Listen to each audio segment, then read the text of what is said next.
Hello everyone, Sucharitas ওয়ার্ল্ডে তোমাদের সবাইকে অনেক অনেক অভিনন্দন আর ভালোবাসা জানিয়ে আজকের ভিডিওটা শুরু করছি। আশা করছি তোমরা সবাই ভালো আছো আর আমিও ভালো আছি। চলে এসেছি আজকে নতুন একটা ভিডিও নিয়ে। তো এই যে এখন রেডি হয়ে নিয়েছি, প্রায় 6টা বেজে গিয়েছে সন্ধ্যা।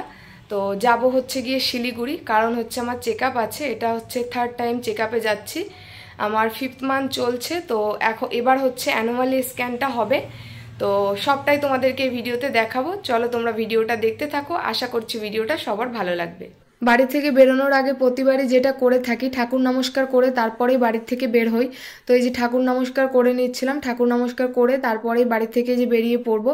আর সেদিন যেহেতু আমরা সন্ধ্যার দিকে গিয়েছিলাম, মানে সন্ধ্যার সময় আমাদের ট্রেন ছিল, তো এই যে ট্রেনে উঠে গিয়েছিলাম তখন, আর ট্রেন তখন ছেড়েও দিয়েছিল। কালকে হচ্ছে গিয়ে এনজেপি পৌঁছাতে পৌঁছাতে আমাদের মোটামুটি রাত 1টার বেশি বেজে গিয়েছিল। তারপরে ওখান থেকে গাড়ি বুক করে সোজা যে হোটেলটাতে আগেরবার ছিলাম ওই হোটেলটাতেই মানে এসেছি। তো এখন তো হোটেলেই আছি। সকালবেলায় যে ঘুম থেকে উঠে রেডি হয়ে নিয়েছি, যাব হসপিটালে, কারণ ব্লাড টেস্টও আছে। তো এখন যাব, মানে খাওয়ার আগে একটা ব্লাড টেস্ট হবে, তারপরে খাওয়া দাওয়া করে 2 ঘন্টা পরে আবার আরেকটা ব্লাড টেস্ট হয়। তো তারপরে হচ্ছে গিয়ে আলট্রাসোনোগ্রাফ হবে, যেটা হচ্ছে অ্যানোমালি স্ক্যানটা হবে। তো সবটাই তোমাদেরকে ভিডিওতে দেখাবো। তো চলো একবারে হসপিটালের ওখানে গিয়েই তোমাদের সঙ্গে আবার দেখা করছি।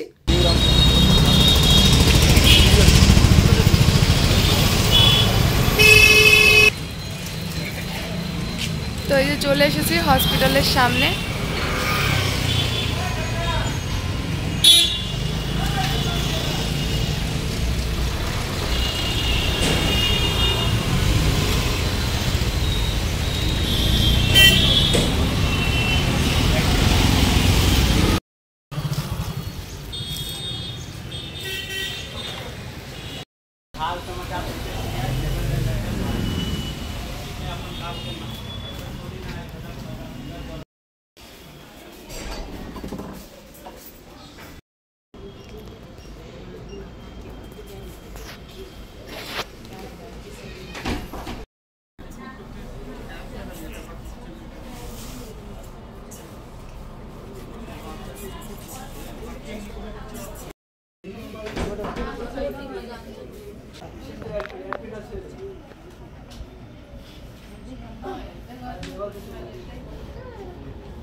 তো ব্লাড দেওয়া হয়ে গেছে, এখন হচ্ছে গিয়ে যাচ্ছি বাইরে কিছু খাওয়া দাওয়া করতে, কারণ খাওয়া দাওয়ার পরে আরেকটা ব্লাড টেস্ট হবে। তো বললো ভারী কিছু খেয়ে নিতে, তো এখন হচ্ছে খাওয়া দাওয়া করে নেব।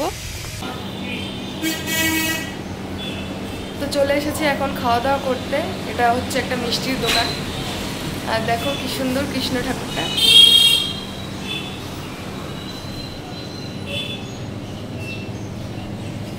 সকালে খাওয়ার দাওয়ার নিয়ে নিয়েছি, এই যে পরোটা আর হচ্ছে আলুর সবজি, নলেন গুড়ের মিষ্টি, এটা রসমালাই গুড়ের, আর এটা হচ্ছে কি কালো জাম নাকি। তো চলো খাওয়া দাওয়া করে নিই, পরে আবার দেখা করছি। সকালবেলা খাওয়া দাওয়া করে চলে গিয়েছিলাম সোজা হোটেলে গিয়ে 2 ঘন্টা রেস্ট নিয়েছিলাম, তারপরে আবার হসপিটালে এসেছিলাম। যেহেতু পরের ব্লাড টেস্টটা ব্লাড দিতে হয় খাওয়ার 2 ঘন্টা পরে, এই কারণে 2 ঘন্টা রেস্ট নিয়ে তারপরে এসেছিলাম। আর এই যে দেখতেই পাচ্ছ ব্লাড দেওয়া হয়ে গেছে। তো 2বার ব্লাড দিয়েছি, যেহেতু 2 হাত থেকেই ব্লাড নেওয়া হয়েছিল। এখন হচ্ছে কি প্রায় 3:30 বাজে। তো রিপোর্ট করানো হয়ে গেছে, এখন হচ্ছে খাওয়া দাওয়া করব। তো পরে তোমাদেরকে সমস্তটা জানাবো। সেদিন তো আলট্রাসোনোগ্রাফ হয়ে যাওয়ার পরে হসপিটাল থেকে বেরিয়ে আসার পরে তোমাদের সঙ্গে আর দেখা করা হয়নি। রাত 8টার সময় ট্রেন ছিল, সেই ট্রেনে করে আমরা আসাম চলে এসেছি। তো সেদিন ছিল ডিসেম্বরের 5 তারিখ। সেদিন শুধু আমার আলট্রাসোনোগ্রাফ ব্লাড টেস্টের এগুলোরই ডেট ছিল, ডক্টর দেখানোর ডেট ছিল না। ডক্টর দেখানোর ডেট আছে হচ্ছে ডিসেম্বরের 28 তারিখে। তো ওখানে আমরা শুনেছিলাম যে রিপোর্ট কতক্ষণ পরে দেবে। তো ওনারা বললো দেরি হবে, মানে রাত হয়ে যাবে। আর তোমরা তো দেখেইছো যে বিকালবেলার দিকে আলট্রাসোনোগ্রাফ হয়ে গেছিলো।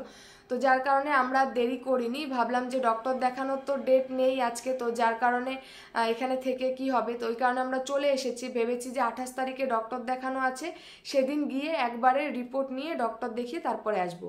তো রিপোর্ট তো আনা হয়নি, যার কারণে এই ভিডিওতে রিপোর্ট দেখাতে পারছি না।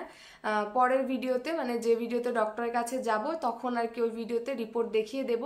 তো এবার যেহেতু আমার অ্যানোমালি স্ক্যান হয়েছে, তো অনেকের কাছে শুনেছি, যার কারণে ভেবেছিলাম যে এবার হয়তো আমাকে আলাদাভাবে দেখানো হবে বেবিকে, আর আমার হাজব্যান্ডকেও দেখানো হবে, যেহেতু গার্জেন তো ওই যায় সঙ্গে, গার্জেনকে নাকি দেখানো হয় ডেকে। তো সেটা ভেবেছিলাম, বাড়ির থেকে ভেবে গিয়েছিলাম, কিন্তু ওখানে গিয়ে দেখি অন্যরকম। ওনারা বললো যে না, এটা আমাদের নিয়মের বাইরে। যে ডক্টর আর কি আলট্রাসোনোগ্রাফ করে, ওনাকে অনেকবার বলেছিলাম আমি, কিন্তু উনি বললো যে না, আমাদের নিয়মের বাইরে এটা। তো যার কারণে ওকে তো দেখায়নি, আমার হাজব্যান্ডকে, আর আমাকেও দেখায়নি। কিন্তু প্রতিবারের মতন, মানে মেশিন তো মাথার কাছে থাকে, তো আমি প্রতিবারই আমাদের বেবিকে দেখতে পাই। এর আগে যে দুবার আলট্রাসোনোগ্রাফ হয়েছে তখনও দেখতে পেয়েছি, এবারও দেখেছি। তো এবারও সেরকমভাবেই দেখেছি, আর যখন হার্টবিট চেক করে তখন হার্টবিটও শুনেছি। তো যখন মানে ওই আলট্রাসোনোগ্রাফের রুমটাতে ঢুকি তখন মানে অনেক ভয় লাগে যে সব কিছু ঠিক আছে তো রিপোর্টে কি আসবে এটা ভেবে, আবার ভালোও লাগে যে বেবিকে দেখতে পাবো, বেবির হার্টবিট শুনতে পাই, এটা ভেবে ভালো লাগে। তো এটা একটা আলাদা রকম অনুভূতি। তো রিপোর্ট তো এই ভিডিওতে দেখাতে পারলাম না, পরের ভিডিওতে দেখিয়ে দেবো। তো চলো আজকের মতো ভিডিওটা এই অবধি। ভিডিওটা ভালো লাগলে লাইক কমেন্ট শেয়ার করে দিও, আর আমার চ্যানেলটিতে নতুন হয়ে থাকলে অবশ্যই চ্যানেলটি সাবস্ক্রাইব করে আমার পাশে থেকো। দেখা হচ্ছে নতুন কোনো ভিডিওতে। সবাই ভালো থেকো, সুস্থ থেকো, সাবধানে থেকো।